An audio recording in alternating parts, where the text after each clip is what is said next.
Thank you very much, Richard.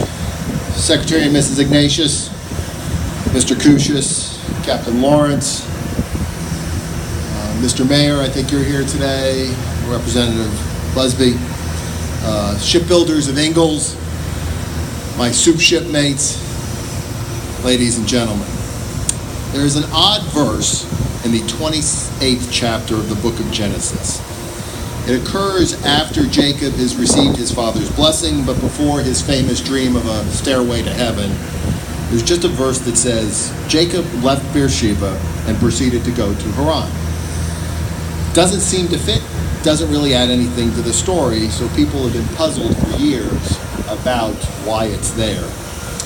A medieval French rabbi named Rashi offers us an explanation. He said that when a great and virtuous man leaves a place, that place is somehow diminished because the light of his presence no longer illuminates the spirits of the people there. And likewise, when a virtuous man enters a place, the place is enhanced by the light that his presence brings. And the Bible wanted us to know that Beersheba was diminished and Haran was enhanced by the journey of Jacob. Now, I'm a firm believer that a shipyard, its craftsmen, its management, and the community draw strength and inspiration from the ships that they build. Those ships are like Rashi's virtuous men. They shine a light in the places that they dwell. And I noticed a few years ago here at Ingalls, our light diminished when we said goodbye to the William P. Lawrence, a ship whose light, powered by the virtue of her namesake, first illuminated this fair shipyard, but now illuminates the lights of freedom on the front lines in the Pacific and around the world. Her light shines even as we here miss it. But since then, new lights are shining here at Ingalls. The John Finn, radars radiating, generators making power. The Ralph Johnson behind me, starting to take her final form and preparing to enter the water soon. These lights burn bright, they inspire our work. And today, we celebrate as we kindle a new light. By laying the keel of the Paul Ignatius, this ship's light, powered by the legacy of her namesake, will illuminate our work and motivate our efforts. We have the special honor in the case at 117 of a living namesake here with us today.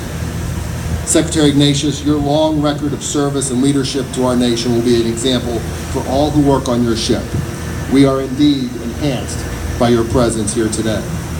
And though your personal light will depart this shipyard at the end of your visit, we look forward to many more visits from you and your family as the ship progresses, so that your light may shine boldly on our efforts here.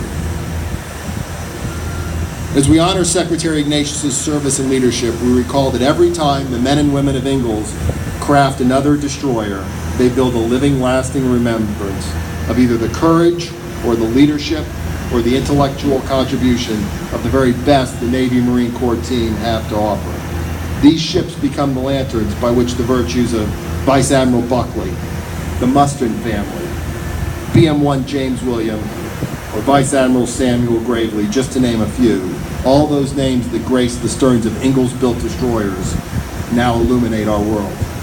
Lights lit here in Pascagoula shine around the globe.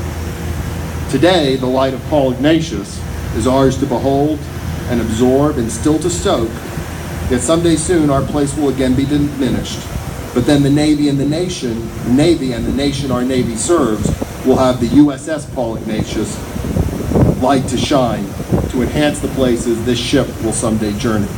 It will be then for us here to continue to kindle new lights, the Delbert Black, ships yet to be named, so that the light of American sea power stays bright around the world. In helping us shine the light of Secretary Ignatius' virtue on this shipyard in the world, we are very fortunate today to have his wife, Nancy Ignatius, serve as as our ship sponsor. Mrs. Ignatius, throughout her life, the USS Paul Ignatius will have several commanding officers, and thousands of sailors will man her rails. But she will have but one sponsor. Thank you for your future service to DDG 117 and her crew, and to your continued service to our great nation. Thank you all very much.